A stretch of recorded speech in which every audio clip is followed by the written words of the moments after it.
उत्तराखंड का हल्द्वानी हिंसा की आग में जल उठा है। नैनीताल जिले में हल्द्वानी के बनभूलपुरा इलाके में उस वक्त हिंसा की चिंगारी भड़क उठी जब नगर निगम अतिक्रमण हटाने का अभियान चला रहा था। इस दौरान अचानक ही हिंसा भड़क उठी और देखते ही देखते पूरा शहर हिंसा की चपेट में आ गया। हल्द्वानी में भड़की हिंसा के बाद जिले के आला अधिकारी मौके पर पहुंचे। नैनीताल की डीएम वंदना सिंह भी मौके पर पहुंची। इस दौरान उन्होंने अतिक्रमण हटाने और हिंसा भड़कने को लेकर भी जानकारी दी।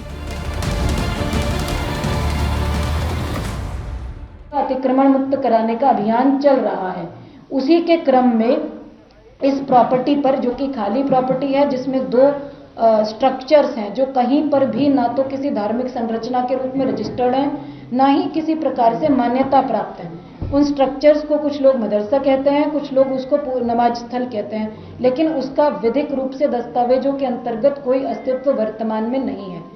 उनको हमने खाली कराया, जो ओपन स्पेस था उसका कब्जा ले लिया गया और एक नोटिस परिसंपत्तियों पर, स्ट्रक्चर्स पर चस्पा करा गया, क्योंकि कथित रूप से ये एरिया मलिक का बगीचा नाम से जाना जाता है, जबकि कागजों में जो डॉक्यूमेंट्स हैं, दस्तावेज हैं नगर निगम के, वहां मलिक का बगीचा के नाम पे दर्ज नहीं है, नगर निगम की नजूल भूमि के रूप में दर्ज है।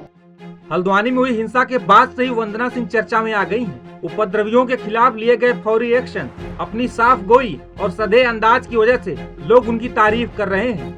बता दें कि वंदना सिंह चौहान उत्तराखंड कैडर की साल 2012 बैच के आईएएस अधिकारी हैं। वंदना हरियाणा के नसरुल्लागढ़ की रहने वाली है। वंदना सिंह ने बचपन में ही आईएएस अधिकारी बनने का सपना देखा था। उन्होंने 12वीं के बाद इसकी तैयारी भी शुरू कर दी थी। वंदना ने भिवानी के कन्या गुरुकुल से संस्कृत ऑनर्स करने के बाद आगरा के BR अम्बेडकर विश्वविद्यालय से LLB की पढ़ाई की। हालांकि पढ़ाई को लेकर उन्हें कई सामाजिक और पारिवारिक विरोधों का सामना भी करना पड़ा।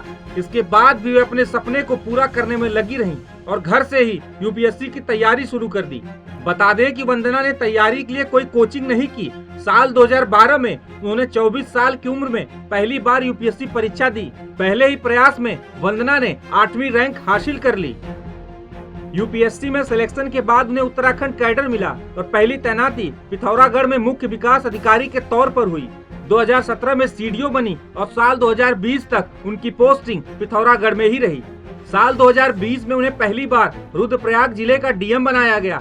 हालांकि कुछ ही दिनों के बाद उन्हें शासन के कार्मिक विभाग में अटैच कर दिया गया। इसके बाद नवंबर 2020 में वंदना सिंह को KMVN का MD बनाया गया। हालांकि नियुक्ति न लेने के बाद उन्हें रूरल डेवलपमेंट डिपार्टमेंट में अपर सचिव बना दिया गया। हालांकि इसके बाद साल 2021 में वो अल्मोड़ा के जिलाधिकारी बनी।